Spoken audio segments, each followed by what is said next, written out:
toutes et à tous, bienvenue dans Bienvenue à l'Est sur Armada. C'est tous les vendredis de 19h à 20h30 avec nous, avec l'équipe tout d'abord. Il y a Ilona de Souterre. Bonjour Ilona. Bonjour. Maë Lemaire. Bonjour. Et Mathéo Marchal qui sera avec nous tout à l'heure pour cette émission basée beaucoup sur le spectacle. On aura Maë, tu vas nous parler de cinéma et puis de reportage aussi. Passe micro. Et puis Ilona, donc du coup tu es allé voir la pièce Dialogues with the Dog avec Varvara Dorgovskaya. Tu vas nous en parler et puis surtout avec l'interview avec nos invités. Au niveau justement des invités, on reçoit Véronica Sarma, la peintre, une peintre unique parce que franchement vous allez voir, même quand on regarde sa peinture, on peut rester des heures devant et franchement on découvre toujours des petits détails. On verra ça dans un instant. Et ensuite on a Varvara Dorgovskaya qui nous fait un spectacle de marionnettes digne de ce nom. Rien que le teaser, vous allez voir que c'est très très profond. Et puis Ilona va nous en parler aussi. Et puis une pièce, Tout l'or du monde, avec Clémence Bayona, qui est une pièce très très intéressante et à aller voir. C'est au théâtre Clavel. Varvara Dorgovskaya, c'est au théâtre Darius Milhaud, comme ça tout le monde, je dis tout. On va retrouver les charts de la semaine, on va retrouver des reportages, on va retrouver la météo, l'agenda, le journal, bref, c'est parti. On va commencer par donc un interview. L'interview de Véronica Sarma qui est accompagnée de Riyad qui va donc faire la traduction et pour le coup, et c'est chose rare, l'interview va se faire en anglais et en français. Membre honorable de l'Union internationale de l'art eurasiatique et de l'Union des artistes créatifs, Véronica Sarma est une artiste de l'abstrait, de l'avant-garde et de l'art expérimental, récompensée à plusieurs reprises. Elle expose partout dans le monde, en France, en Allemagne, en Italie, au Portugal, en Pologne, en Lettonie, au Bélarus, en Russie et aux États-Unis. Actuellement à l'affiche et jusqu'au 9 mai prochain au sein de l'exposition Top Sélection Paris 2024 à la galerie Tuilier, 13 rue de Torigny à Paris dans le 3e arrondissement. Eh bien, Véronica Sarma est une artiste peintre unique en son genre. J'ai pas peur de dire les mots. Personnalité lumineuse, il y a de la poésie dans ses œuvres, voire de l'amour. An honorable member of the International Eurasian Art Union and the Creative Union of Artists, Véronica Sarma is an award-winning abstract, avant-garde experimental artist. She exhibits all over the world in France, Germany, Italy, Portugal, Poland, Latvia, Belarus, Russia, and United States, and others. Currently on display until May 9th in the Top Selection Paris 2024 exhibition at the Galerie Tuilier, 13 rue de Torigny in Paris, in the 3rd arrondissement of Paris. Véronica Sarma is an artist, a unique painter of her kind, a luminous personality. There is poetry in her works and love. Good evening, Véronica. Welcome in Radio Armada. First question, pourquoi avoir choisi la peinture pour exprimer votre âme dans l'art? Why did you choose painting to express your soul in art? Bonjour, Jérôme. I'm very happy to be here. Thanks for the invitation. In 2008, I was living in St. Petersburg, and I was a friend of a famous artist, painter, Anna Vinogradova, posing for her paintings.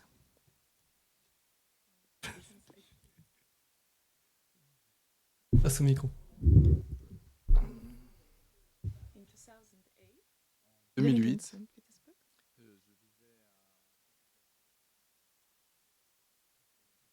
Micro. Et j'étais un modèle. Anna Vinogradova. Passe micro. Pour l'artiste à Saint-Pétersbourg. In that moment, I was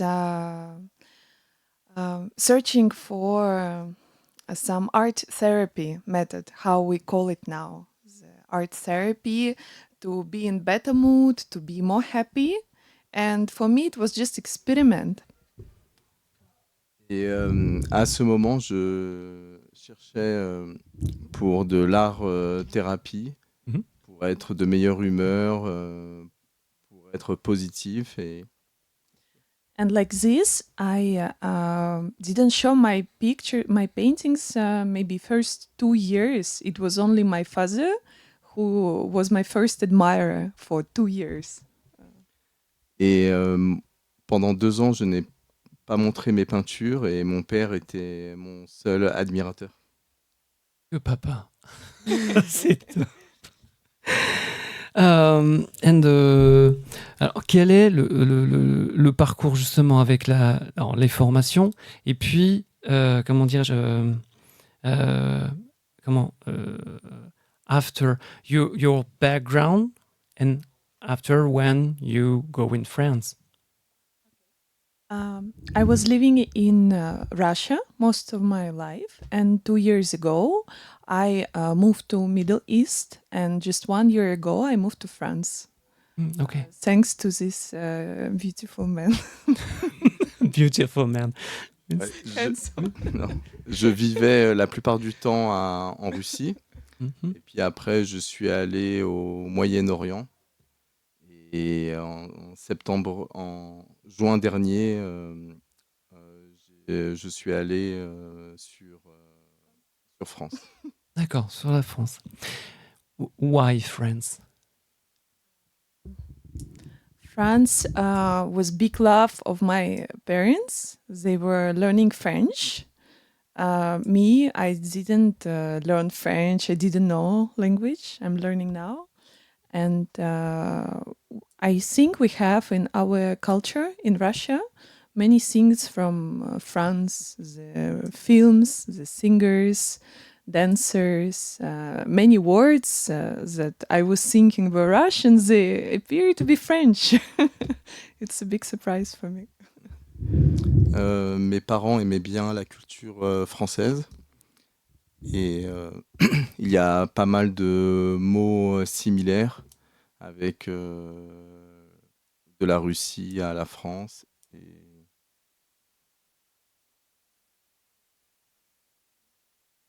Movies. les films, les chanteurs. D'accord. Dans la peinture, in painting, qu'est-ce qui vous inspire? What inspires you in painting? For me, paintings they can go one by one. For example, I can do one painting, and the same month I can do very fast another one. But sometimes it's one painting during 6 months or 1 year. Ça dépend des moments. Des fois, j'ai beaucoup d'inspiration et une peinture, elle peut faire. Je peux mettre un mois à la faire et puis il y en a que je peux. En une semaine. And for every painting, I need to collect impressions, to collect emotions. It can be difficult emotions, it can be positive emotions. And when I feel like I'm ready to express myself, I start to see a picture very immediately. It can be in the train, it can be at home. I just close my eyes and I think, oh, I want to paint Alps or I want to paint dragon, and it arrives very fast, my idea. Pour chaque peinture, j'ai besoin d'avoir une inspiration. Et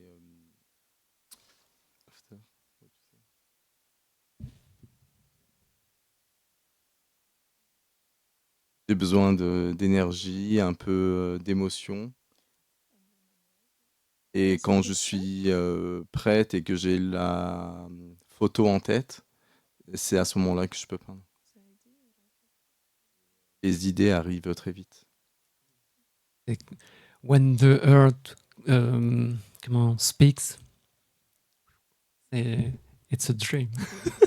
Oui, quand le cœur parle, c'est un rêve. On va regarder quelques œuvres de Veronica Sarma. Et c'est très riche. On voit par exemple celui-là, en fait, si on peut fixer sur celui-là, non, il y en a d'autres. On voit, c'est multicolore. Les couleurs sont importantes euh, pour vous. The colors is very important for you. It was one situation. I will start from this my story.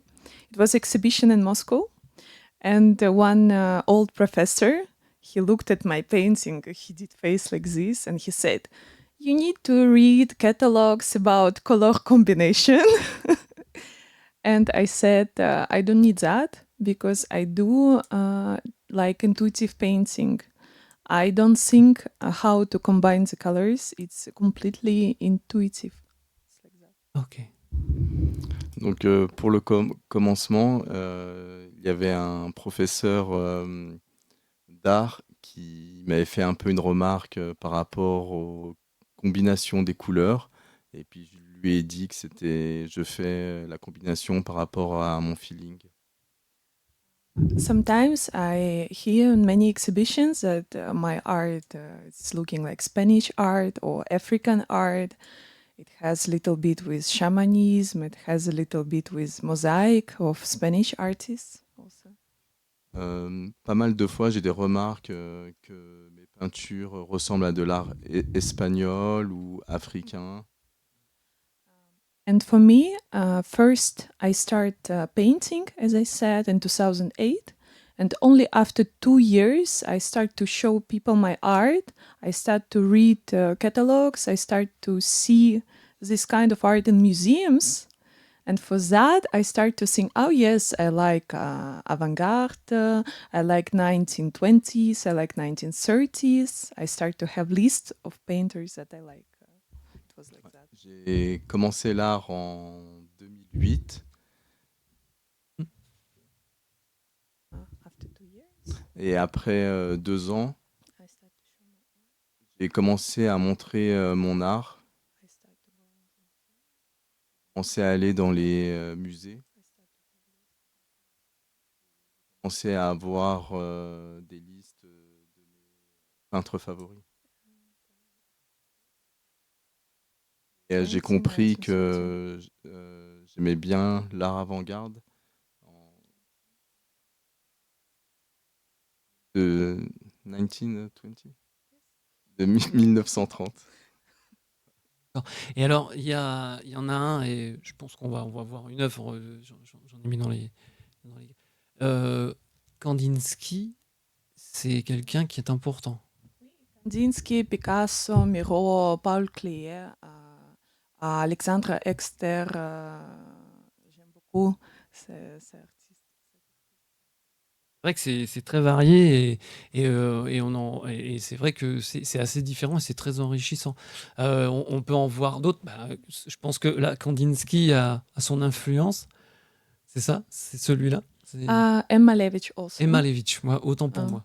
For this crystals collection, for the crystals collection, I call them. It was Malevich also who inspired me with geometry. Les peintures avec la géométrie, c'était Malevich qui m'a Vraiment devant, vraiment face au micro. On va regarder celle qui était juste, voilà, celle-là. Alors celle-là, elle est magnifique parce que, en fait, si je ne m'abuse, c'est un truc de fou. C'est un truc de fou. En fait, voilà, si on regarde bien, en fait, c'est bleu. Et là-haut, en fait, c'est le ciel. Et quand j'ai découvert cette œuvre, j'en ai discuté donc avec Véronica. Et si vous regardez bien, en bas, on voit en fait le prénom de Riyad, avec un R en bas qui se forme. On voit la boucle, on voit le I qui est un petit peu en vert. On a les deux courbes du A et on a la boucle du D. Et ça fait Riyad. Et alors, ce qu'il y a de bien, c'est que en dessous, quand on voit les formes roses, qui donneront le cœur au-dessus, eh ben, c'est des cœurs, comme qui dirait, qui n'existent quasiment pas. Et tout ce qui part du prénom Riyad, si vous comptez bien, il y a 7 cœurs qui mènent au ciel. On croirait en fait que, moi je dis que c'est le cœur qui arrive au 7e ciel, enfin, ça reflète vraiment l'amour, quoi. Enfin, et surtout, c'est un tableau que Riyad a commandé. C'est ça, a demandé.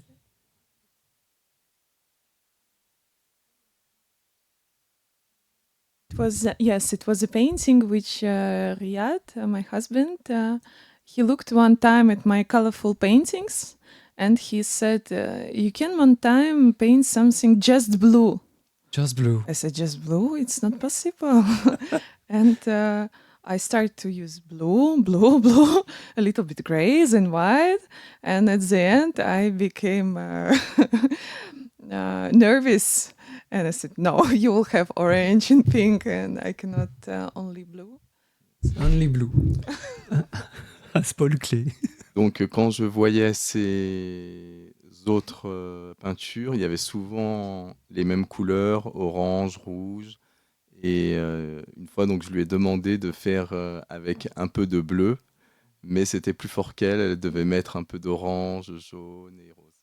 Mais on voit la richesse. We see, gold, c'est la richesse. Witness. Ouais. Comment dirais-je, in these pictures, and when you see the first name of Riyad and the earth, the seven earth, since the first name, and 1, 2, 3, 4, 5, 6, 7, and the sky after the seventh sky. It's love. For me, it represents it. It represents a real love. Very much. The funny thing is that my viewers who really look at my paintings, they see more than I see. I'm just an instrument. So whenever I finish the painting, I see almost nothing. And it's very interesting to hear what people see in the paintings. Ce qui est amusant pour moi, c'est que les personnes qui regardent mes peintures voient beaucoup plus de détails que moi. Et moi, je fais la peinture, vu que je suis assez près, donc je regarde, je peins et je fais pas vraiment attention, c'est à l'inspiration. Very in tune. For that, after exhibition in Paris, which you attend in January, Yes. Mm-hmm. I realized from 3 people that my self-portrait, which will be presented tomorrow, it's not a woman, it's a fish. It's a fish. It's 3 people go look that on the corner. Say, it's a fish, and they go. Fiche poisson. L'exposition, donc, top sélection à la Galerie Tuilier, qui est 13 rue de Torigny à Paris, dans le 3e arrondissement de Paris, qui est ouvert du mardi au samedi de 13h à 19h et qui a lieu donc en ce moment, c'est ça, jusqu'au 9 mai. En fait, c'est à 70 mètres de musée Picasso. Exposé à 70 mètres du musée Picasso, c'est comme si vous exposiez à côté de Pablo Picasso. Qu'est-ce que ça représente pour vous? Exhibiting 70 meters from the Picasso Museum is like exhibiting next to Pablo Picasso. What does that mean to you? It's like a good sense of humor of Pablo Picasso if he was alive, because in January exactly, I didn't realize that I was just behind the wall from Picasso painting as well. And after I received invitation from Italian organization Yes. to exhibit in Paris, I agree. And after I realized Picasso is very near. So when I see things like that, it just makes me smile. How it's... the world is very close. When you love some artist, you will find him everywhere. For me, it's like that. On était venu en décembre. Ça j'ai rajouté, on était venu en décembre pour visiter le musée de Picasso. Et après, en janvier, quand on a fait l'exposition de peinture, juste derrière nous, il y avait les tableaux de Picasso, Dali et Miro. Et puis maintenant, on va exposer à 70 mètres du musée de Picasso. Donc, c'est vraiment Une belle sensation. Exactement. Also, just to add little detail, it was around 200 artists in Paris Expo, and just behind the wall with my paintings, it was 3 painters that I have on my tattoo. Just 3 names. It's Picasso, Miro, and Dali, and the 3 of them were just behind. Et du coup, il y avait il y avait 200 exposants à l'exposition de Paris. Et juste le mur derrière, il y avait exposé Dali, Miro et Picasso, et que j'ai aussi les tatouages des 3 peintres. Eh ben, c'est bon. Merci beaucoup. Thank you very much. Juste la prochaine exposition, the next exhibition to Veronica Sarma in Europe. It will be in Italy on 7th to 18th May avec l'exposition Artemida Art Week à Milan, au Centre culturel de Milan, Largo Corsia dei Servi 4 à Milan, donc en Italie. La prochaine exposition de Veronica Sarma aura lieu en Italie du 7 au 18 mai prochain à l'exposition Artemida Art Week au Centre culturel de Milan, à Milan, donc en Italie. Pour nos amis italiens qui nous regardent, eh ben, vous voyez, Veronica Sarma va bientôt arriver. Nous, en revanche, on a toujours en France, à Paris, l'exposition Top Sélection à la Galerie Tuilier, 13 rue de Torigny à Paris, dans le 3e arrondissement. C'est ouvert du mardi au samedi de 13h à 19h. Allez-y, il y a que des chefs-d'œuvre. Merci beaucoup, Veronica Sarma. Merci beaucoup. Merci beaucoup, Riyad, pour la traduction. Place au cinéma avec Maë Lemaire. Alors aujourd'hui, on se penche sur la sélection des films d'Europe centrale et de l'Est au Festival de Cannes 2024. On se plonge dans un éventail de propositions cinématographiques qui promettent de marquer les esprits. Premièrement, on a Trei Kilometri până la capătul lumii du réalisateur roumain Emanuel Pargu, un drame poignant qui explore les conséquences psychologiques longues et souvent invisibles d'une guerre oubliée. Ce film nous emmène dans un périple émotionnel où les personnages luttent pour retrouver la paix intérieure malgré les cicatrices laissées par le conflit. Ensuite, nous avons L'Invasion. C'est un film réalisé par le talentueux Sergei Loznitsa, originaire d'Ukraine. Loznitsa nous livre une œuvre puissante qui traite de l'occupation et de la résistance dans un village d'Europe de l'Est. Le film combine une narration profonde avec un style visuel qui amplifie le sentiment d'urgence et de désespoir. Passons à Outidé, un court-métrage de Razumaite Eglė de Lituanie. En seulement 9 minutes, ce film offre une réflexion introspective sur la solitude et la recherche de connexion dans un monde de plus en plus isolé. Eglė utilise une palette visuelle minimale pour créer une atmosphère dense et contemplative. D'Azerbaïdjan, Sanki Koksan Dazergouliyev nous transforme dans un récit captivant de perte et de rédemption. Ce court-métrage de 15 minutes explore la manière dont les souvenirs du deuil façonnent notre réalité quotidienne, le tout enveloppé dans une cinématographie qui capte subtilement les nuances émotionnelles. Et du Kosovo, on a Rouges, excusez-moi si je prononce mal, réalisé par Samir Karaoda, qui dépeint un voyage unique à travers les yeux d'un chauffeur de bus qui traverse des paysages tant physiques que personnels. Ce film de 15 minutes également est une méditation sur le mouvement et le changement, et ça illustre comment nos voyages façonnent qui nous sommes. Et enfin, L'homme qui ne se taisait pas de Nebojša Sliptejević de Croatie. Donc c'est un documentaire intriguant de 13 minutes sur un homme dont la voix ne peut être ignorée. À travers son histoire, le film explore des thèmes de liberté d'expression et l'impact des paroles dans notre société moderne. Donc ces films présentés à Cannes cette année offrent une fenêtre fascinante sur les histoires souvent non racontées d'Europe centrale et de l'Est. Restez à l'écoute pour plus de découvertes et d'analyses sur les films du Festival de Cannes. Et oui, c'est bientôt, ça commence le 14 mai. Il y a aussi, en attendant, le Centre culturel de Serbie. On aurait pu le mettre dans l'agenda, mais c'est du cinéma.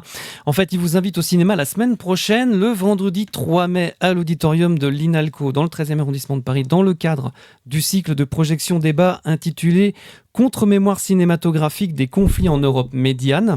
L'INALCO et Sorbonne Université organisent la 2e édition autour des partisans yougoslaves, figures historiques et héros de cinéma, à travers la légende du cinéma serbe Bata Živojinović. 3 films à l'affiche. Kozara, un film de 1962 de Veljko Bulajić, exemple édifiant du cinéma classique mûr, mélodramatique, consacré à l'une des batailles les plus meurtrières de la Seconde Guerre mondiale sur les territoires yougoslaves. Walter défend Sarajevo, film d'espionnage culte de 1972 de Ajrudin Krvavac, où Walter est un héros parmi les héros dans la résistance organisée pendant l'occupation de la ville. Une séance qui sera suivie par une discussion avec Mina Radovic, doctorant et curatrice. Et 3, un film d'auteur intimiste de 1965 signé Aleksandar Petrovic, en version originale sous-titrée en français, qui nous fait traverser la guerre depuis l'intériorité de l'homme isolé. Après le film, le public pourra discuter avec Vlastimir Sudar, maître de conférence à l'université de Kingston, et avec Irena Bilic, assistante réalisatrice d'Aleksandar Petrovic et directrice artistique du festival L'Europe autour de l'Europe, Irena Bilic, qu'on a eu le plaisir de recevoir sur ce plateau. Bel après-midi de cinéma en perspective, c'est entrée libre, profitez-en. Information auprès du Centre culturel de Serbie, l'INALCO, ou encore Sorbonne Université. On va passer à la musique avec les charts. Alors, je vous emmène en Serbie, en Slovaquie, en Slovénie et en Bulgarie. La Serbie, tout d'abord, avec 1 875 000 vues en 13 jours pour Leon et Rada Majlović et leur titre Polovno. L'occasion, il arrive, Polovno, c'est l'occasion, d'après ce que j'ai compris. Il arrive en tête sur YouTube en Bosnie, sur une musique orientale et moderne avec des paroles signées Bien et Leon. Il nous offre un titre entraînant sur base de séparation d'un couple. Un univers sombre côté masculin et rougeoyant et brûlant comme des flammes côté femme.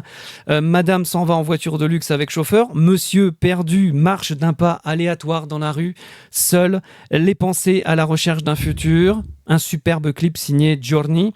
À noter que pour la petite histoire, Leon a représenté la Croatie à l'Eurovision 2018. Aujourd'hui, il marche super bien en Autriche, en Croatie, en Serbie et en Allemagne. À noter qu'il sera en concert ce dimanche à Berlin. Rada Majlović, elle sera en tournée européenne à partir de la semaine prochaine, en Bosnie-Herzégovine, en Serbie, en Suisse, en Autriche, au Monténégro, en Bulgarie, mais aussi à Londres, au Royaume-Uni le 1er juin. On la réclame même en Australie. Voilà, comme quoi la langue serbe aussi ce voyage. Il s'appelle Kali, Alan, Murin et Shorty. En Slovaquie, leur titre Mam Tia Rad, je t'aime bien, arrive en tête sur YouTube avec près de 3 millions de vues. Le clip sorti le 18 février dernier raconte une histoire d'amitié, des amis qui se préparent pour une soirée de jeux de cartes, boissons. Il parle le cœur sur la main, non sans humour, avec un personnage à la Jean-Claude Duss. Un clip plein de lumière et de fête et une drôle de surprise à la fin. Je vous dis que ça, allez voir le clip. Comme quoi, le rêve, parfois, hein, ça mérite le détour. À noter que Kali vient d'achever une tournée d'1 mois et demi entre la République tchèque et la Slovaquie. Et puis, de la douceur avec la Slovène Daniela Martinović et son titre Žena, femme en français, sur un texte signé Nenad Ničević, la grande Daniela Martinović dans ses robes bustier noires, blanches et rouges, évoluant sur un sol parsemé de partitions ou de feuilles brûlées, montre les différents visages de la femme et sa force. En tête sur YouTube en Slovénie, Daniela Martinović signe là un très joli single. C'est plein de douceur. Écoutez-le, allez voir le clip. Enfin, en Bulgarie, le rappeur Galin et Desita drainent les premières places avec Del Baby, Hot Lyubov, et arrive en tête sur YouTube, Spotify et Apple Music sur des paroles d'Anastasia Mavrodieva, Galin et Vassili Trinsky et sur une musique de Yala Brat et Bouba Koreli. Le clip a réuni en 8 jours pas moins d'1,5 million de vues. Ce clip signé Victor Antonov est rempli de couleurs, commençant devant une œuvre d'art contemporaine, continuant avec la plastique musclée de Galin, très réputé pour sa musculature, et la finesse de Desita, mêlant des images dignes de performance qu'on trouve dans les vernissages. Un titre sorti le 19 avril dernier, vraiment à découvrir. On passe au reportage. Alors, Maë Lemaire, vous êtes allé voir Muriel Rousseau-Ovtchinnikov et Nikolai Ovtchinnikov dans leur atelier. C'est ça. Alors, donc, Muriel et Nikolai qui sont un couple d'artistes. Donc, j'ai eu la chance de découvrir les œuvres et l'histoire de Muriel, qui depuis peu est revenue en France après avoir longtemps vécu en Russie. Donc, je vous laisse découvrir un petit peu ce qu'elle m'a raconté. En attendant de voir justement les 2 reportages que tu es allé voir, que tu as fait pour nous, on va passer à notre deuxième interview avec Varvara Dorgovskaya pour un spectacle de marionnettes et ça s'appelle Dialogues with the Dog. Exactement. Tu es allée au théâtre. Donc, j'ai eu la chance d'aller vous voir hier, donc le 25 avril, au théâtre de Darius Milhaud, pour voir une pièce donc, qui est en anglais et qui s'appelle Dialogue with the Dog. Et c'est une expérience théâtrale qui explore la profondeur de l'isolement et de la connexion humaine pendant le confinement, donc une période qu'on a tous connue. Il y a également des jeux de marionnettes, des conversations très intimes, et ce spectacle permettra de vous transporter dans un voyage émotionnel. Et c'est une pièce écrite par Varvara Doronskaya, je le dis bien. C'est bien. Dorgovskaya. Et donc, est-ce que vous pouvez vous présenter, dire un peu votre parcours en théâtre? Oui, en fait, metteuse en scène de théâtre de marionnettes, c'était mon première formation à Russie. Et après, j'ai fini cours Florent. Et c'était travail comme on peut faire après notre étude à cours Florent. Oui, et j'aime bien, tous les jours, j'aime bien écrire, et jouer, et je sais pas, mettre en scène ou quelque chose comme ça. C'était un mélange pour moi. Oui, et je travaille avec... On a l'assistante, assistante. Katarina, Oui. tu peux venir. Oui, on travaille ensemble, en fait. D'accord. C'est Katarina qui regarde tous les jours comme je travaille, parce que c'est vraiment important de regarder comme le mouvement des marionnettes. C'est Katarina qui fait ça, en fait. Qui regarde et dit « Ah non, c'est pas clair. » Oui. D'accord. Et comment vous avez trouvé l'idée de ce spectacle, peut-être à 2, je sais pas, forcément, comme le confinement, c'est quelque chose qu'on a tous vécu. Donc, comment est venue l'idée de créer? En fait, comme j'habitais en Russie, j'ai un chien, comme s'appelle Keks en russe, et gâteau en français. Et c'était vraiment moi, j'ai parlé avec mon chien, parce que j'étais seule, j'étais déprimée. Et c'est comme l'idée arrivée, moi. J'ai parlé avec Katarina. J'ai dit que j'aime bien aussi jouer avec marionnettes, parce que c'est vraiment mon passion. Oui, c'est comme, comme l'idée arrive, si tu veux. Vas-y. Ajouter quelque chose aussi. Moi, en fait, on était dans la même classe, Barbara et moi, au cours Florent.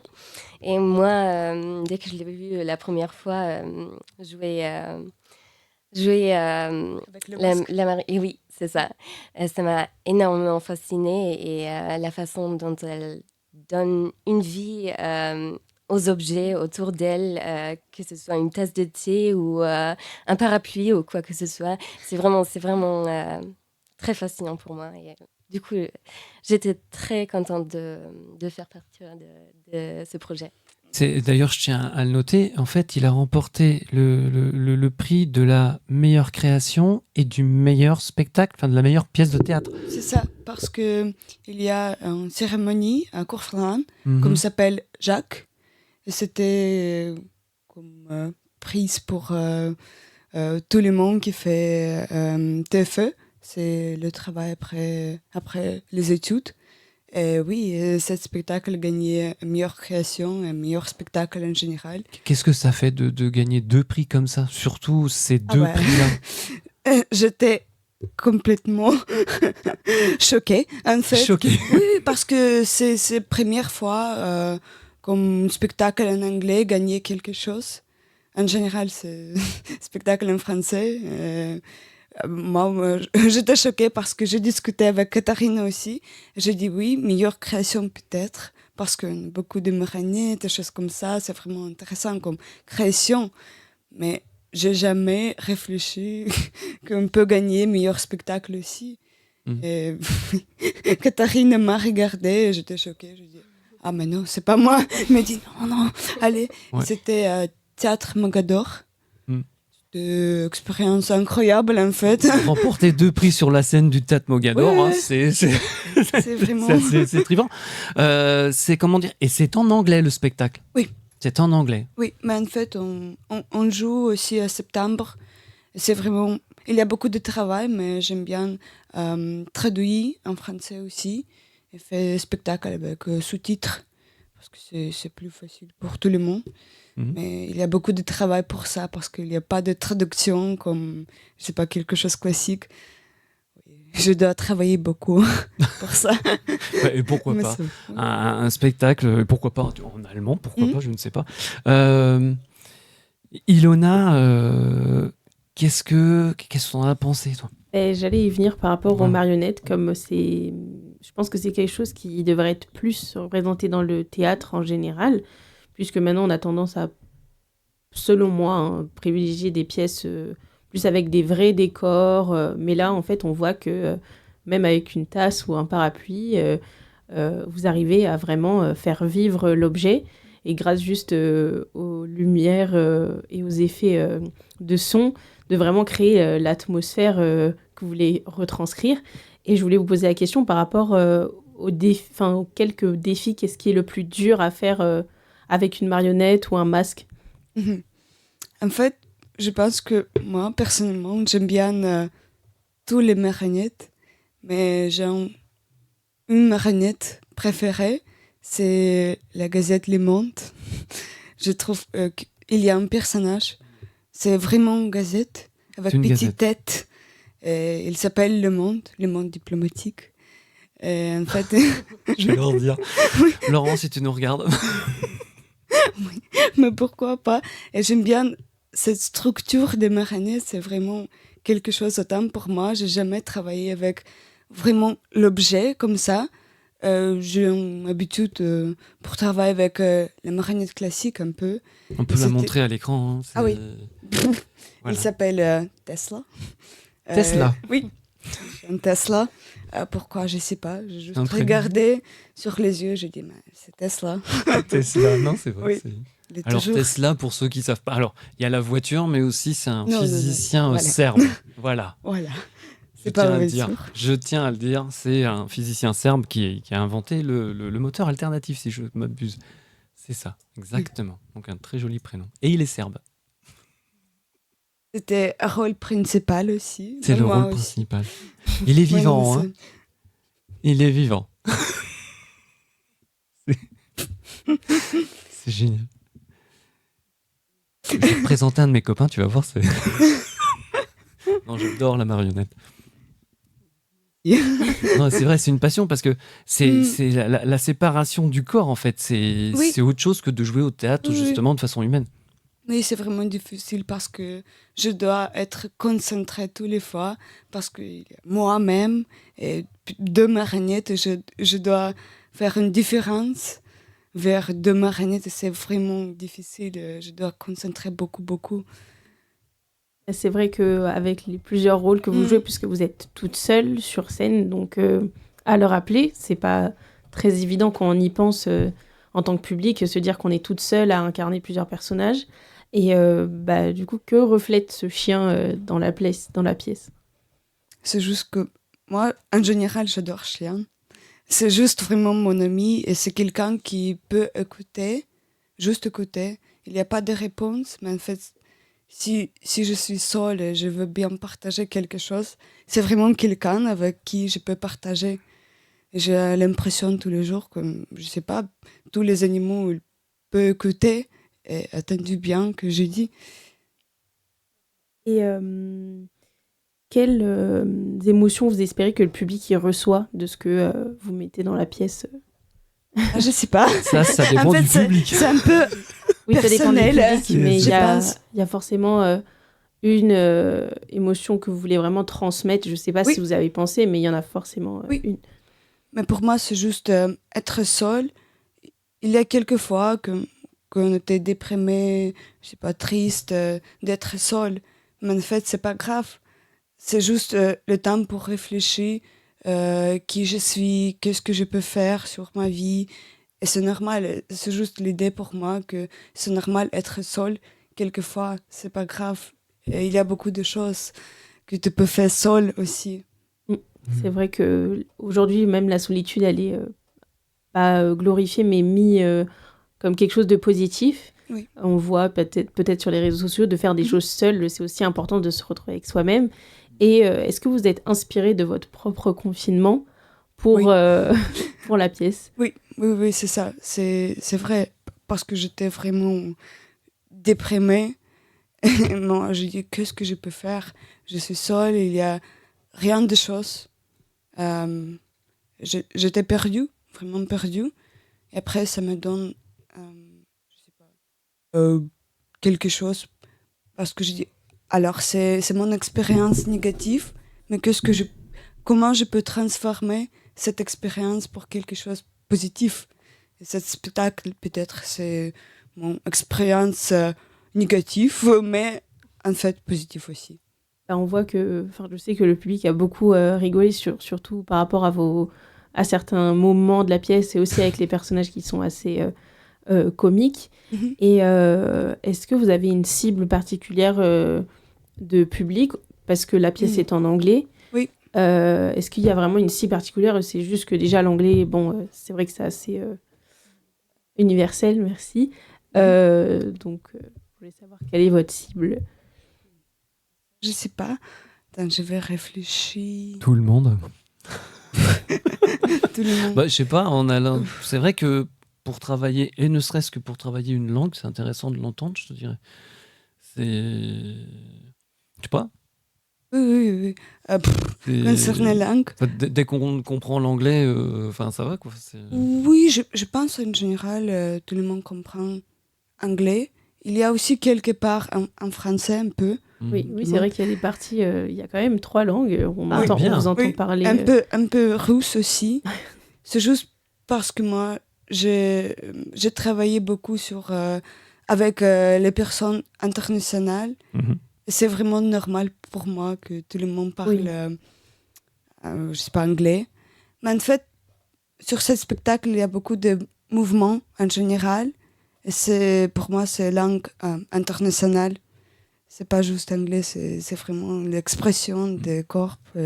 C'est vrai que le théâtre du corps. Oui, on a déjà parlé. Je l'ai vu et on vous a présenté la pièce quand c'est sorti avec Eve. Ouais. Et impressionnant, chapeau madame. Voilà, non, je tiens à le dire parce que on sait que voilà, il y a 2 bras, 2 jambes, un corps, une tête et tout émane. Et c'est vrai qu'au niveau du théâtre du corps, c'est très puissant et très respirant. Le côté international, je le comprends tout à fait aussi. Enfin, on peut le comprendre. Est-ce que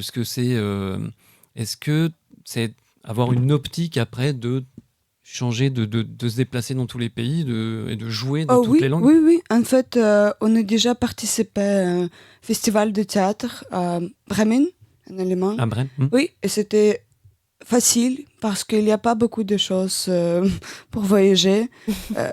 C'est vraiment difficile. En général, j'ai voyagé avec tous les marionnettes. Mais c'était facile parce que tout le public peut comprendre ce que je dis.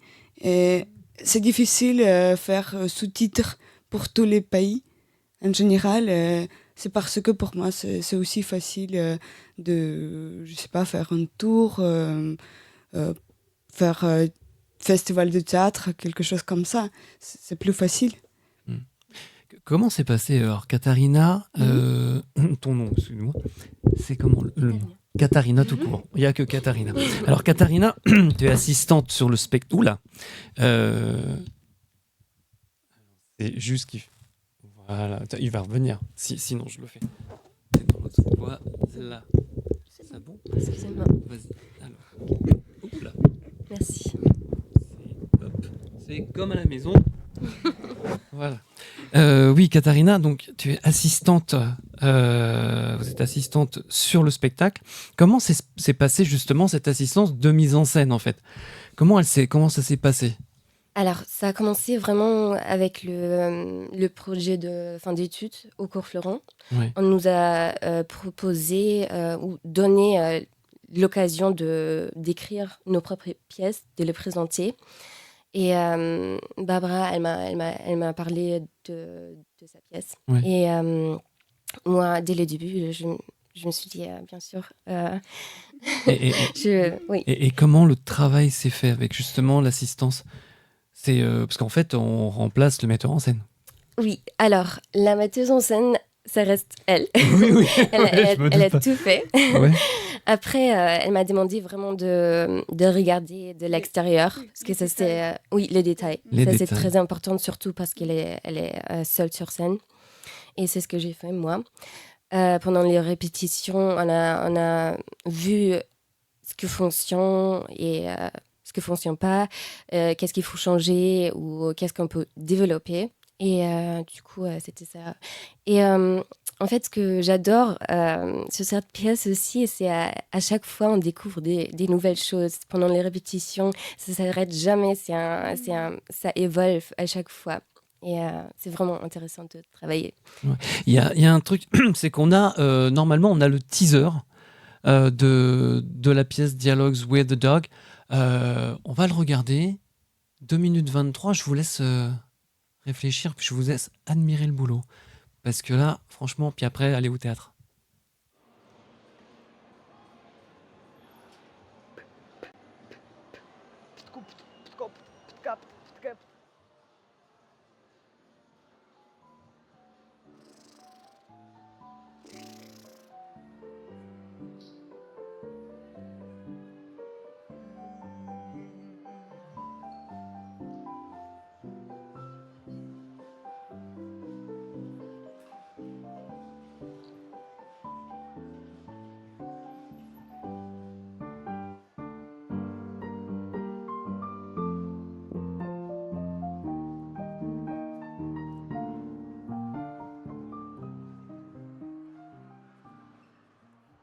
My one-woman show is called Dialogues with a Dog, and it was an opportunity given by Kofaran to make something on our own.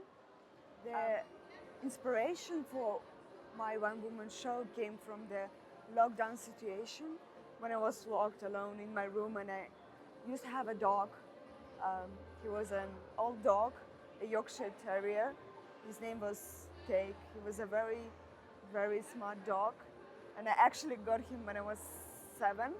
So we basically grew up together.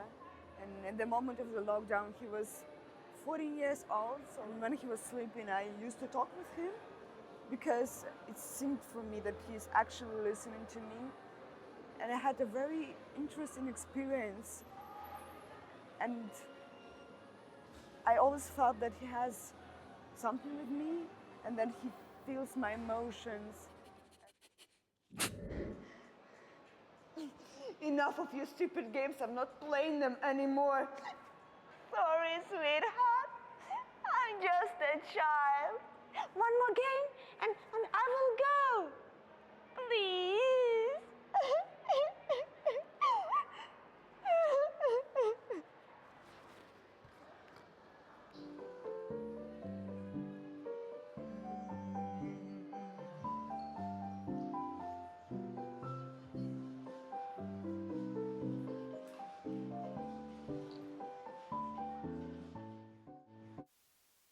Et oui, on aime les marionnettes sur Armada, et puis alors le spectacle Dialogues with the Dog, vous avez vu, ça demande beaucoup de travail, beaucoup de préparation physique, hein, n'est-ce pas? Et puis Tesla, eh ben écoute, t'es content, t'as vu, et Kratko. Kratko, hein, qu'on connaît bien en Slovaquie, sinon c'est Krk en République tchèque. Voilà, et puis la petite taupe chez nos amis, enfin chez les Français. Et donc, du coup, voilà, et voilà. Et Tesla est très content, hein. C'est excellent. Voilou.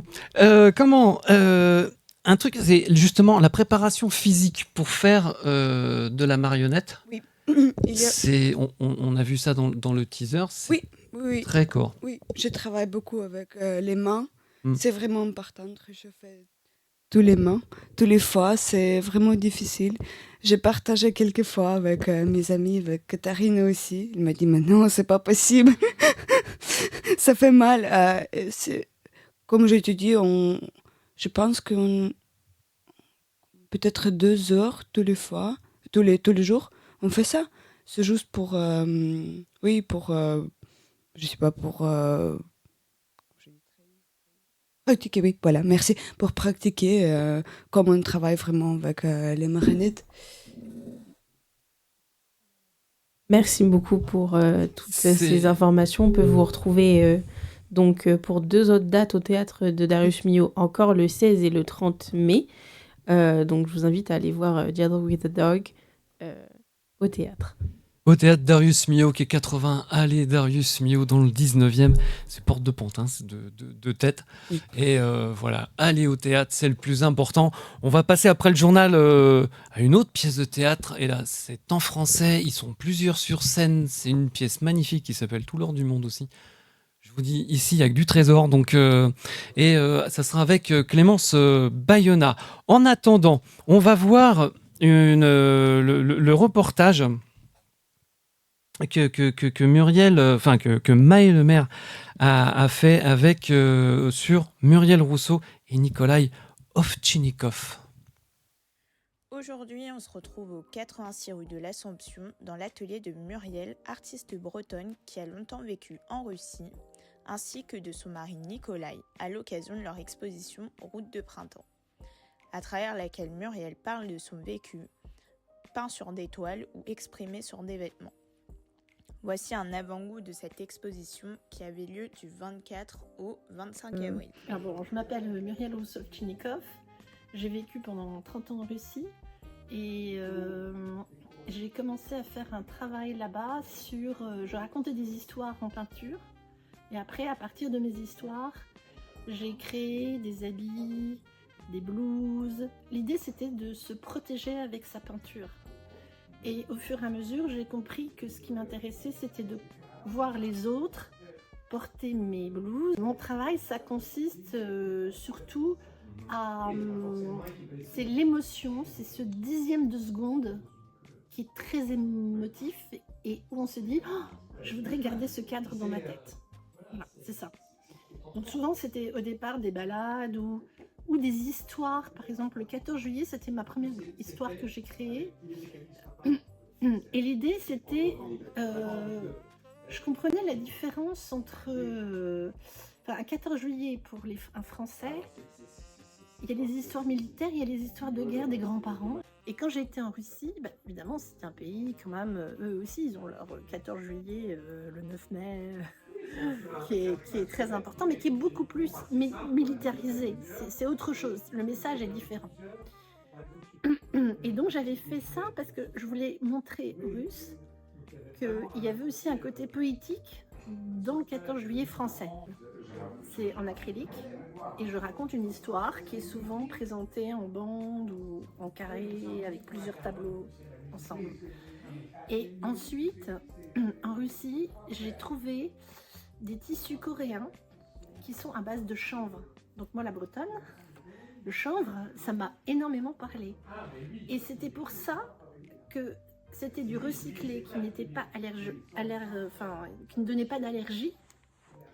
Et en même temps, on peut laver autant de fois qu'on veut le tissu à la machine à laver et ça ne bouge pas. Et au soleil, ça ne déteint pas. Donc c'était quand même très magique comme tissu. Donc voilà. Donc ça, j'ai toute une série de blouses qui parlent des entrées russes d'immeubles, les entrées d'immeubles. Parce que quand il y a eu le Covid, nous en Russie, ça a été très... c'est tout juste si on pouvait respirer dehors l'air. Au départ, c'était vraiment très anxiogène.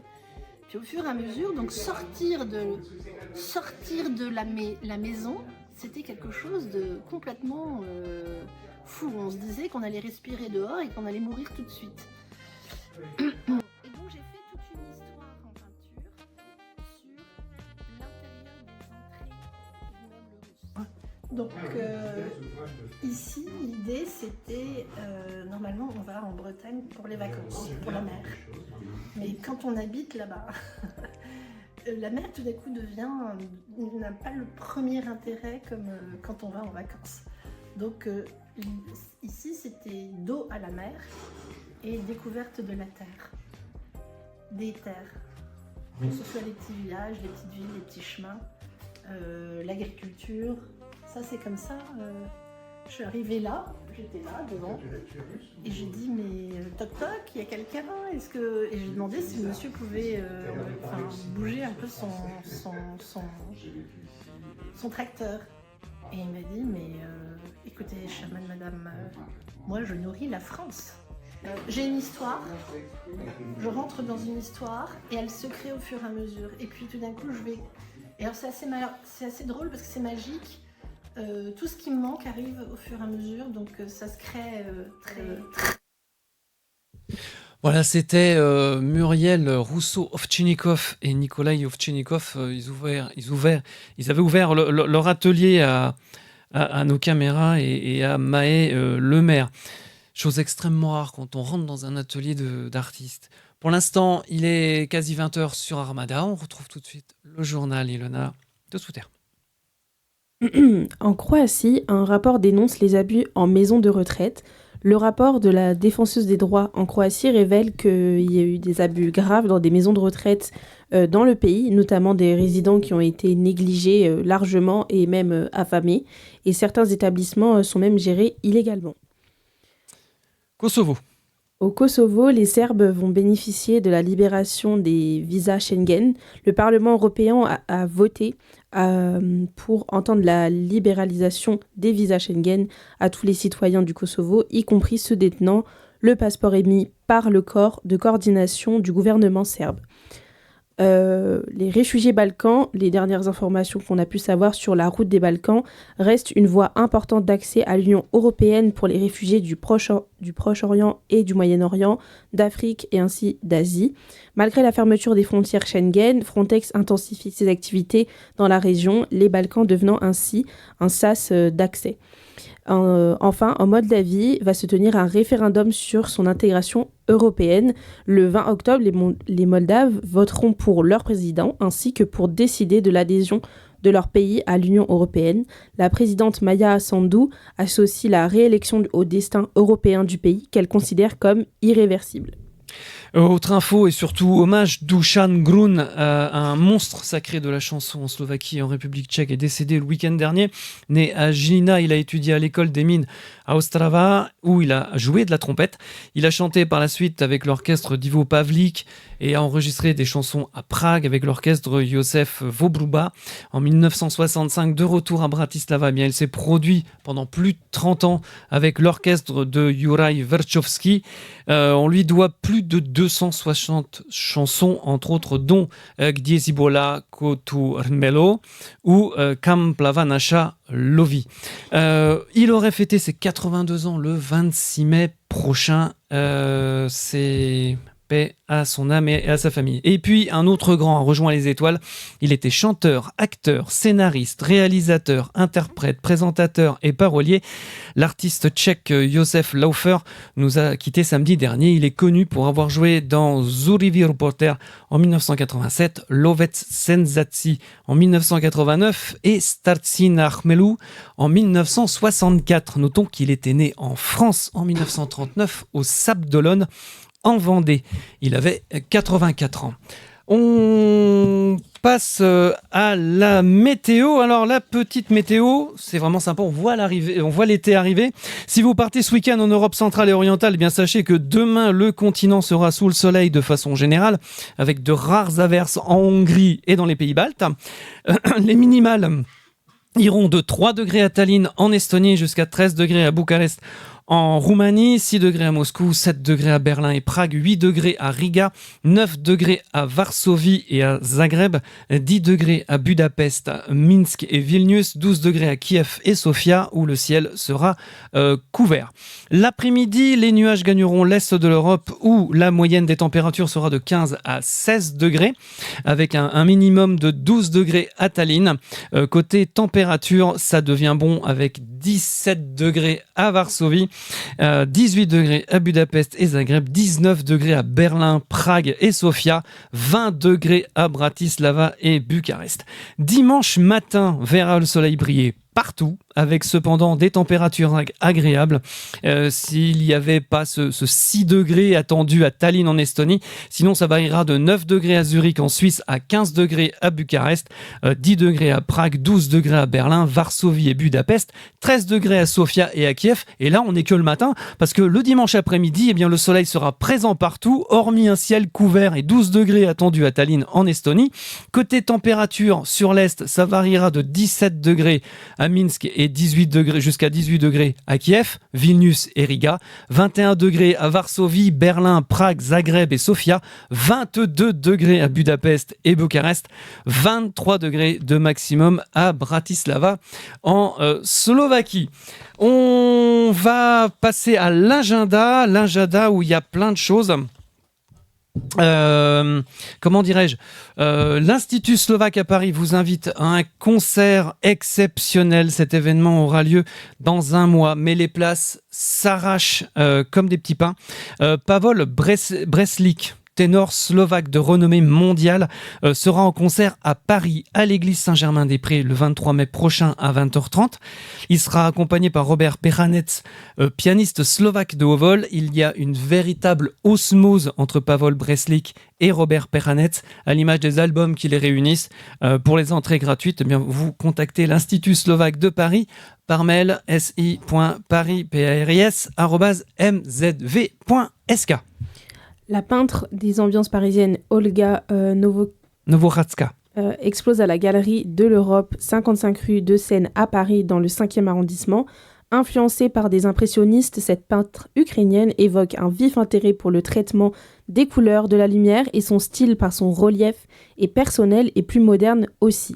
Ces textures ont du corps, des gestes beaucoup plus larges, amenant l'essentiel sur la peinture, pas forcément très réaliste, les couleurs étant la plus prononcée que la réalité. Elle aime Paris, mais pas seulement. Olga Novoradska nous offre un vrai voyage à travers l'Europe. L'Institut culturel bulgare vous invite à fêter la culture bulgare et l'écriture cyrillique, ainsi que le 20e anniversaire de la fondation de l'Institut culturel bulgare en France, avec un concert avec le violoniste bulgare mondialement reconnu Vasko Vassilev, ensemble avec des solistes. Il jouera avec des solistes de l'Opéra Royal Covent Garden, et pas qu'un peu. Ils vont jouer un répertoire classique lors d'un concert acoustique le 26 mai à la salle Gustave Eiffel de la Tour Eiffel, c'est-à-dire au premier étage de la Tour Eiffel. Quand c'est le soir, vous imaginez bien qu'à un moment donné, elle brille, c'est vraiment à vivre. Cette soirée musicale rassemblera des artistes de 5 nationalités, une française, une japonaise, une autrichienne, un britannique et un bulgare. Ce dimanche, le 28 avril, la chanteuse moldave Tatiana Tarunaou sera en concert sur la scène du théâtre du Passage vers les Étoiles, situé 17 Cité Jolie à Paris, dans le 11e arrondissement. Elle chantera avec en invité Kodori Negri et Georg Georges Georges Sioumachiou. Soumachiou. On va... alors, Mathéo, bienvenue sur Armada. Je tiens à le dire parce qu'on t'a envoyé au théâtre et tout. Mais il est enfin revenu. Je suis content de t'accueillir sur Armada dans Bienvenue à l'Est. T'es allé au théâtre et tu as vu une pièce géniale en français. Ils sont nombreux sur scène. Tu passes plein d'histoires. Ça s'appelle Tout l'or du monde. Je te laisse faire. Alors je vais résumer en quelques mots cette pièce magnifique. Alors 3 histoires, 3 époques. Déjà on part avec l'époque des Templiers, donc avec Jacques de Molay, rôle que tu interprètes Clémence avec brio, rôle sur lequel on va revenir plus tard. Et d'ailleurs on accueille Clémence Boyana. Bayona, autant pour moi. Donc oui, cette pièce écrite par Nicolas Morel. Malron. Par Nicolas Malron. Donc voilà, ensuite on passe à l'époque de la Renaissance avec Nicolas Copernic, grand esprit de la Renaissance, et on finit par l'époque d'aujourd'hui avec une journaliste d'investigation qui interviewe le patron de la Banque Centrale Européenne. Alors tout d'abord, comment cette pièce a vu le jour ? Alors cette pièce en fait c'est assez rigolo parce qu'en fait on a été pris par les événements. Il faut savoir que Nicolas Malron donc l'a écrit il y a plusieurs années. On avait fait des lectures en public en fin 2018, ouais, ça devait être ça. Et c'est arrivé qu'on devait la jouer, mais le Covid est arrivé par là. Donc en fait, forcément, on a eu quasiment 4 années de rien. Et du coup, un peu dépité, Nicolas l'a un peu laissé de côté. Et là, cette année, il a voulu vraiment la reprendre parce que déjà le contexte économique actuel s'y prêtait. Vraiment, on est en pleine inflation, il y a beaucoup de choses qui sont en train de se dire, etc. Donc c'est vraiment une pièce qui parle de la monnaie et de ce qu'elle est. Donc ça avait vraiment un écho par rapport à ce qu'on vit actuellement. Et du coup, il a remonté une équipe, puisqu'en fait, de l'équipe originelle, il n'y a que moi et Eve Lodenbach. Les 2 garçons sont nouveaux et j'ai donc une alternante, Amandine Guémard, qui prend les mêmes rôles que moi avec beaucoup de talent aussi. Donc, du coup, voilà, cette équipe, on a travaillé pendant 1 mois et là, on joue au Théâtre Clavel jusqu'au 17 mai. Et en quoi ces époques, elles sont liées ? Alors, en fait, le travail de Nicolas, ça a été vraiment de faire que ces 3 époques résonnent entre elles. C'est-à-dire que chaque action va résonner d'une manière ou d'une autre dans une autre époque. Et il y a un objet qui traverse toutes les époques. Mine de rien, c'est le coffre, fameux trésor, ouais. Coffre trésor, quelque part, qui se transforme un peu au fur et à mesure, mais qui est toujours le même. Et c'est cette monnaie aussi qui traverse le temps, puisque depuis Rome, mais peut-être même avant, on a toujours eu de la monnaie frappée. Il y a toujours eu quelque chose. Et depuis la Renaissance, on commençait à ne plus avoir cette monnaie fiduciaire, cette monnaie frappée qu'on transportait dans des coffres, etc., mais de la monnaie écrite. Et c'est vraiment le sujet de la pièce, de comment cette monnaie portée, frappée, a été transformée au fur et à mesure en monnaie papier et de nos jours à n'être plus qu'une carte bancaire où il n'y a rien derrière. Donc en fait, ces 3 époques se suivent par logique en fait. De passer du Moyen-Âge avec cette monnaie que l'on transporte, à la Renaissance à cette monnaie que l'on écrit et à l'époque actuelle à cette monnaie que l'on ne sait plus comment elle est puisqu'elle est complètement virtuelle actuellement. Et j'imagine qu'il y a un but un peu derrière de faire un peu ouvrir les yeux aux gens sur ce que c'est réellement la monnaie. Oui, bien sûr, parce que c'est vrai qu'actuellement, c'est écrit dans la pièce, également dans le livret que tu as à côté, donc on distribue ce petit feuillet au début de la pièce parce que c'est un sujet qui est très, très dense et qui mérite un peu de connaissances, mais voilà, qui est amené de manière très, très simple d'abord sur la pièce. C'est que 95% de la monnaie actuelle est numérique, c'est-à-dire qu'elle est générée par des serveurs comme Internet. Donc, ils font savoir que ce que vous avez en poche, en fait, si vous n'avez pas de monnaie comme des billets ou des pièces, tout le reste, tout votre compte en banque, finalement, on pourrait dire presque, il est vide, puisque vous n'allez pas arriver à la banque. Voilà, c'est un défi que je lance aux gens. Allez à la banque et demandez à ce qu'on vous vide votre compte et qu'on vous le pose sur le guichet. Vous allez voir la tête de votre banquier. Il ne va pas trop apprécier votre demande parce qu'en fait, il ne peut pas le faire parce que physiquement, ce n'est pas possible. La pièce parle aussi de tout ce qui est donc monnaie virtuelle et de tout ce qui est les intérêts, de ce qu'on peut avoir dans la vie. Alors, on parle des intérêts surtout, par exemple, dans l'immobilier, on les retrouve beaucoup, mais également les intérêts sur les marges. Quand vous allez acheter au magasin, vous savez que le magasin se fait une marge. Cette marge, où est-ce qu'elle est et pourquoi c'est vous qui la payez ? c'est que des questionnements comme ça. C'est pas du tout complotiste ou on va pas chercher des choses à vous dire c'est comme ça, c'est pas autrement. C'est juste pour se rendre compte que ce qu'est cet objet qu'on utilise quotidiennement et qu'on utilise de manière très simple, sans se poser de questions, en fait, mériterait peut-être de se poser quelques questions dessus pour savoir qu'est-ce que c'est que la monnaie, finalement. Alors, on a ce petit flyer qui nous est donné si vous avez l'occasion d'aller voir la pièce. On peut notamment retrouver les idées, les sources ou les petits arrangements qu'il y a eu avec l'histoire. Alors, il y a un nom qui ressort, c'est celui de Gérard Fouché. Alors, qui est Gérard Fouché et comment vous a-t-il inspiré pour cette pièce ? Alors, c'est surtout Nicolas, bien sûr, qui a été inspiré par cet homme. Gérard Fouché, il a écrit un livre que je n'ai plus le titre, je crois qu'il l'a écrit. Tu l'as, je crois, sur le feuillet. Excuse-moi, tu peux me redonner le titre ? La crise mondiale d'aujourd'hui. Non. J'en donne écrit. Le livre de Gérard... Je l'ai pas. Tu l'as pas ? Il me Non, semble je l'ai l'avoir pas. vu. Bref, cet homme est un... pardon, les secrets de la monnaie, Voilà. changer la monnaie pour changer le monde. Les secrets de la monnaie, exactement. Donc, en fait, ce livre, donc Nicolas, moi, me l'a fait lire. En fait, ce qui est intéressant, donc lui, c'est un économiste, en fait, Gérard Fouché. Il s'est posé des questions, justement, sur qu'est-ce qu'il advient de la monnaie, qu'est-ce qu'on raconte aux gens pour que, justement, ils aient cette facilité de se dire, mais c'est bon, j'ai de l'argent, je peux emprunter, je peux machin, c'est facile. Et en fait, lui, il se pose la question à l'envers, de se dire, mais si vous n'empruntiez pas, qu'est-ce qui se passerait ? Et il explique un petit peu le principe de cette société capitaliste, bien sûr, qui nous impose des normes, alors qu'en fait, on pourrait très bien faire autrement, sans que ce soit une catastrophe pour la société. Bon, c'est sa vision à lui, et il faut vraiment... le lire, c'est un apprentissage, en fait, de connaissances, vraiment. On a eu le temps de discuter un peu avant l'émission. Tu me disais, le décor est assez minimaliste pour plus laisser de la place au texte. Donc c'est un choix, j'imagine, de l'équipe et de Nicolas. Est-ce que tu peux nous en dire C'est vraiment un choix de plus Nicolas. En fait, sur scène, on n'a que 3 cubes qui nous servent à tout. Table, chaise, bûcher à la fin pour Jacques de Molay. Et Nicolas a vraiment voulu ce décor minimaliste pour laisser place effectivement au texte, à tout ce qui va être apprentissage de connaissances, puisqu'il y a quand même beaucoup de choses à apprendre à travers de la monnaie, parce que ce n'est pas forcément un sujet qu'on maîtrise très bien. Et aussi à cette facilité de passer d'une époque à l'autre, parce qu'avec pas grand-chose, avec juste un costume et puis quelques accessoires, finalement, on passe du Moyen-Âge à l'époque moderne, en passant par la Renaissance.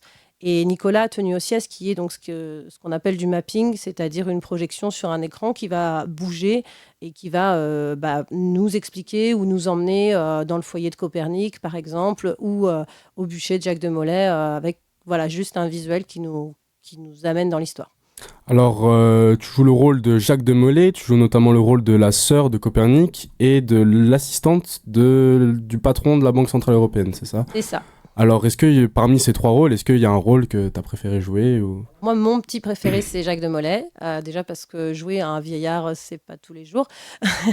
On me propose pas tous les jours de jouer des vieilles personnes, surtout des vieux hommes. Donc, c'est un défi déjà, mais pour mon alternante, c'est pareil. Donc, du coup, c'est un vrai défi, ce Jacques, parce qu'il faut qu'on lui rende hommage aussi, parce que c'est une figure historique. Donc, il faut aussi qu'on l'incarne de manière complète. Donc c'est vrai que c'est un rôle moi qui me tient à cœur et puis qui est finalement quand même le premier banquier du monde quelque part, puisque c'était quand même le maître templier, donc il savait, c'est eux qui ont commencé à peut-être mentir. Enfin voilà, c'est le propos de la pièce en fait, c'est qu'est-ce que le trésor des Templiers. On se base sur le fait que c'est peut-être fictif et que c'est juste en parlant, en disant je protège quelque chose, que on engrange quelque part de l'argent qui n'en est pas. Donc, c'est tout le propos de la pièce. Et c'est vrai que j'aime bien ce personnage qui est à la fois un peu le méchant, on pourrait dire le méchant de l'histoire, mais qui est très attachant. Donc, en fait, c'est un personnage qui m'intéresse beaucoup. Et comment on fait pour faire... alors, j'imagine, comment on fait pour faire vivre 3 époques en une seule et même pièce ? Alors ça, c'est tout un travail de mise en scène. En fait, nous, on a vraiment travaillé cette pièce comme un gros bloc. C'est-à-dire qu'on n'a pas scindé les époques en disant on va faire toutes les scènes du Moyen-Âge, puis toutes les scènes de la Renaissance, etc. C'est vraiment un bloc de pièces et un voyage. Nous, on doit voyager en même temps que les spectateurs. Donc, quand on a travaillé, le plus compliqué, en fait, dans cette pièce, finalement, pour nous, c'est d'avoir très peu de temps pour passer d'un personnage à un autre et de faire comme si, en 2 secondes, on passe pour moi, de Jacques de Molay à Isabelle Copernic en 2 secondes, et j'ai pas plus pour me changer, et il faut que je change Et tu mets ta complètement mon robe énergie. de Templier et tout, j'imagine ça prend très peu de temps, hein. C'est ça, C'est mais j'ai assez pas le compliqué. choix. Et en fait, pour nous, c'est aussi un défi de se dire, ça doit être naturel. En fait, tout doit être naturel, et le spectateur va voyager avec nous, puisque nous, on voyage déjà. Donc, normalement, il nous suit. Alors cette pièce, c'est un véritable cours d'histoire, hein, parce qu'il y a des moments qui se sont réellement passés dans l'histoire, que ce soit avec Copernic ou avec Jacques de Molay. Mais Nicolas, il a dû faire quelques petits changements, au niveau de l'histoire, évidemment, pour que ça roule. Est-ce que tu peux nous parler un peu de ces petits changements qu'il a fait? Il a pris quelques libertés, en fait, notamment avec le personnage de Jules de Médicis, qui, donc, dans la pièce, rencontre Copernic. Cette rencontre n'a pas eu lieu historiquement parlant, en tout cas, on ne peut pas le prouver, parce que les 2 personnages auraient pu se rencontrer, mais ça aurait été un petit peu compliqué. Mais ceci dit, dans l'histoire, c'était un personnage très obscur, Jules de Médicis, puisque on ne sait pas trop comment Enfin, c'est un Médicis, mais c'est une noblesse déchue. Et on ne sait pas trop comment il est arrivé à se faire pape, hein. Ça, c'est c'est la réelle histoire. Donc, il a un peu pris ce parti de ce bâtard Médicis qui devient un peu une âme noire et qui entraîne un peu Copernic dans toutes ces idées un peu folles. Ouais, parce qu'au début, moi, quand j'ai vu la pièce, on pense que c'est un peu un gentil, Jules de Médicis, mais au final, c'est pas tant un gentil que ça, hein. Il n'est pas si sympa. Non, il travaille beaucoup pour son intérêt. Ouais. Et pour le coup, les idées de Copernic et le parallèle vraiment avec Copernic, c'est d'avoir cette nouveauté de pensée. C'est-à-dire que lui avait cette pensée sur l'héliocentrisme qui n'était pas du tout, à l'époque, qui était vraiment un blasphème. Et Jules de Médicis à côté, qui a été complètement désavoué par l'Église et qui va chercher à la ruiner quelque part pour pouvoir s'en emparer. Donc, et il va se servir des idées de Copernic pour justement montrer que le monde bouge, etc., en désavouant Copernic à la fin. Parce qu'il faut savoir que Copernic, on a très peu de traces de cet homme-là après ses écrits. On a très peu de traces. Il a terminé chanoine en Pologne et on ne sait pas pourquoi il s'en est arrêté là. On n'a pas d'écrit là-dessus. Je voudrais juste on va voir un petit instant le teaser de la pièce, Tout l'or du monde, qui sera au Théâtre Clavel, en ce moment d'ailleurs, parce que Ils sont en train de jouer. Là, pour l'instant, ils sont en train de jouer. Ils sont en train de jouer. C'est au Théâtre Clavel, 3 rue Clavel.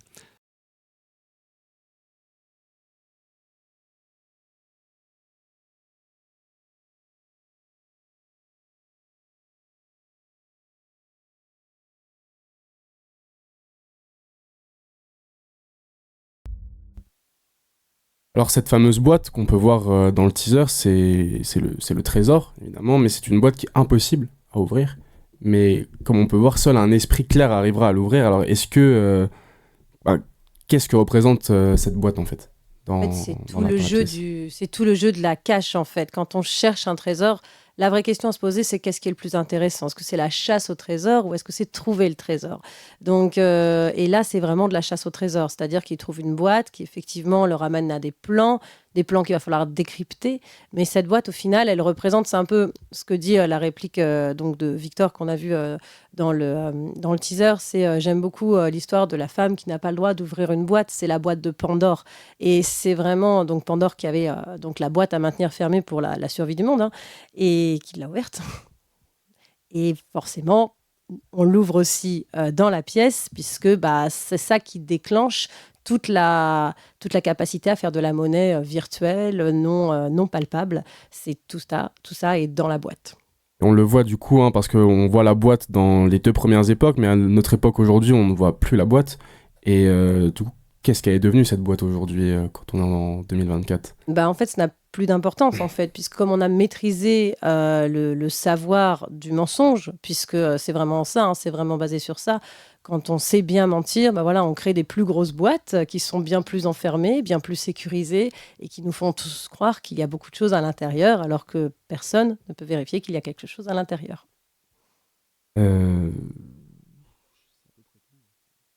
Alors, justement, non, mais c'est même quand on voit les costumes. Les costumes, tout de suite, on est plongé dans l'histoire. Qu'est-ce que ça fait? On voit Jacques de Molay. Bon, les flammes ne sont pas réelles, on le voit dans la lumière. Mais, comment dire, ce personnage n'est pas anodin. Tout le monde le connaît, même quand on n'est pas bon en histoire. C'est se retrouver sur le bûcher en train d'hurler, et alors qu'on est en train de de cramer, quoi. Enfin, c'est une scène forte à faire, quoi. Enfin, à jouer. Bien sûr. Ah bah bien sûr, c'est une des scènes les plus fortes à jouer. Enfin, pour moi et Amandine, c'est vraiment un moment très fort, autant à jouer qu'à recevoir, je pense, en tant que spectateur. Enfin, moi, j'ai eu beaucoup de retours sur cette scène parce que c'est vrai que bah, on se dit que bah voilà, c'est ses vraies dernières paroles dans l'histoire. En plus, il a vraiment proféré une malédiction pendant qu'il était en train de brûler. Donc il y a quelque chose d'extrêmement fort à faire vivre ce personnage historique. Ce ne sont pas ces mots exacts dans l'histoire, hein, bien sûr, mais pour le coup, voilà, il y a quelque chose de très émotionnel à jouer sur la fin de vie en direct de ce pauvre Jacques de Molay. Et à l'époque de 2024, donc on a la journaliste d'investigation qui interviewe le patron de la Banque centrale européenne. On apprend qu'elle a eu une petite histoire, elle a une petite amourette avec lui. À la fin, elle a un choix. Elle a un choix de soit un peu révéler au monde le côté caché de la monnaie ou de le taire. Donc est-ce que ce choix, enfin, est-ce que tu peux nous dire un peu sur... En fait, ce choix, ce et donc choix.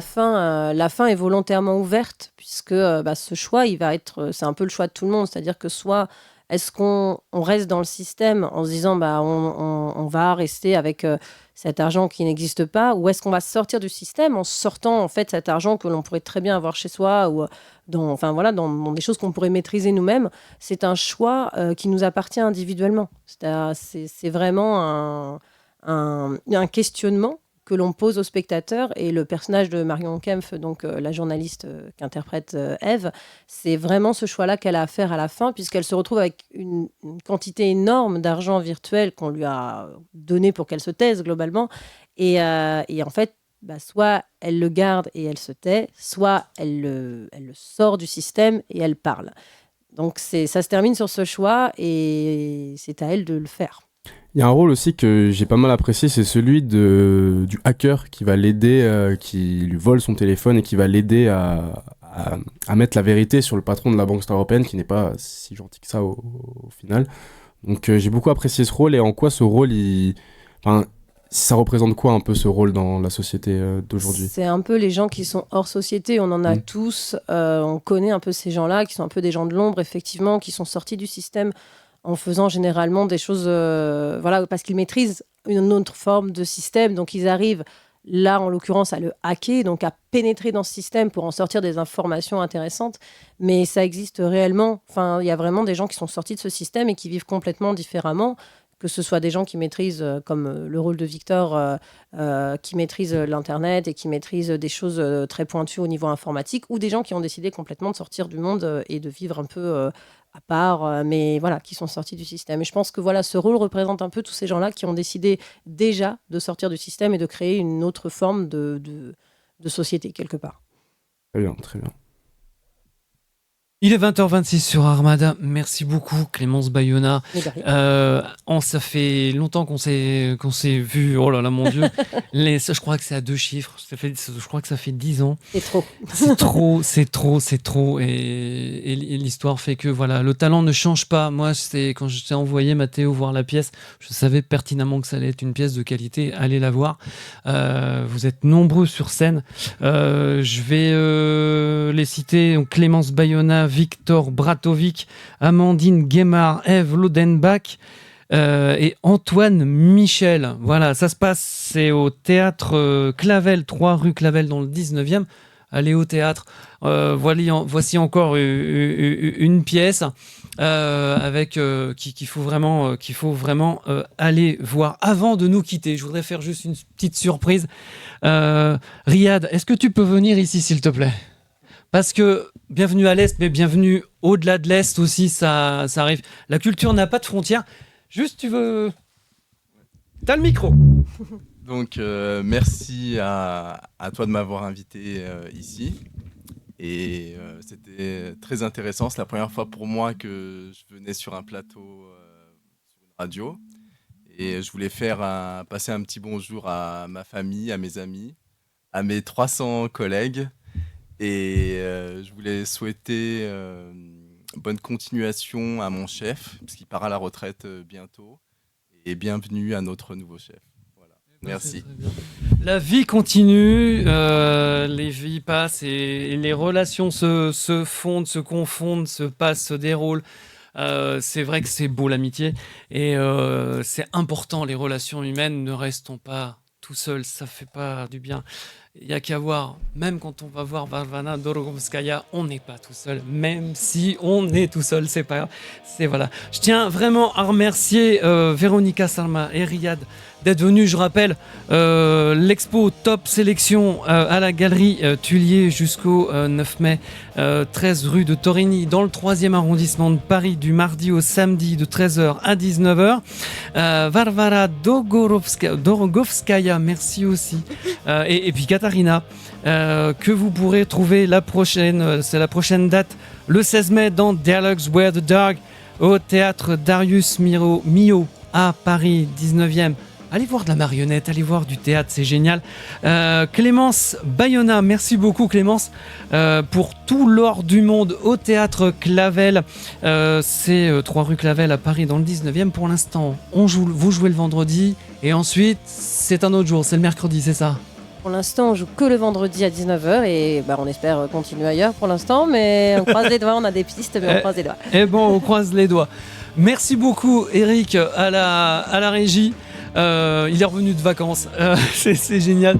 Mathéo Marchal, merci beaucoup. À la semaine prochaine, Ilona de Sous-Terre, merci beaucoup. Maë Lemaire, qu'on salue de loin. Elle est pas très très loin, elle est encore dans les coulisses. Voilà, je vous souhaite une belle semaine. La semaine prochaine, plein feu sur la Slovaquie. Une émission 100% slovaque avec l'Institut slovaque de Paris et le groupe Nadeje et l'association des originaires des pays tchèques et slovaques. On va chanter, ça va danser, on va parler culture, on va parler cinéma, on va parler expo. C'est génial, vous allez voir. Et puis vous allez partir en vacances du coup. Comme ça, c'est bien, ce sera le 3 mai, ça sera la semaine prochaine. Voilà, de 19h à 20h30. Merci de nous avoir suivis. Merci d'être aussi nombreux et de plus en plus nombreux à nous suivre, où que vous soyez sur la planète. On vous remercie beaucoup. À la semaine prochaine. Ciao.